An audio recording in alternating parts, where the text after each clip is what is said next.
4 દિવસ રાજ્યમાં ગાજવીજ સાથે હળવાથી મધ્યમ વરસાદની આગાહી। શુક્રવારથી વરસાદનું જોર વધવાની સાથે દક્ષિણ ગુજરાતમાં ખાબકી શકે છે ભારે વરસાદ।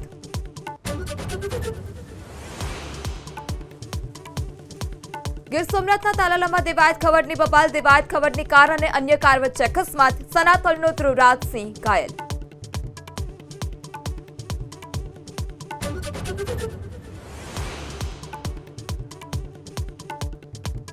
કેશકાંડમાં જસ્ટિસ યશવંત વર્માને હટાવવાનો પ્રસ્તાવ લોકસભામાં મંજૂર।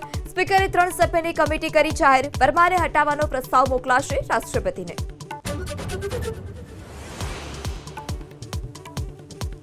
ઉત્તરાખંડના દહેરાદૂનમાં ભારે વરસાદથી જળબંબાકાર। તમસા સહિતની નદીઓનું રૌદ્ર સ્વરૂપ। 48 કલાક સુધી ઉત્તરાખંડના સ્થાનિકોને પ્રવાસીઓને સતર્ક રહેવા સલાહ।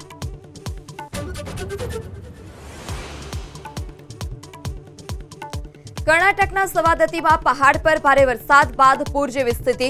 મંદિર ગર્ભગૃહમાં પાણી ભરાઈ જતા અને દાનપેટી પલળી જતા હાલાકી। દાનના રૂપિયા સૂકવવામાં લોકોને હાલાકી। ગુજરાત યુનિવર્સિટીએ ભાડે આપેલા ગ્રાઉન્ડનો ઓર્ડર કરાયો રદ। રાધા એન્ટરપ્રાઇઝને 250 કરોડની જમીન ટેન્ડર વગર આપ્યાનો આરોપ।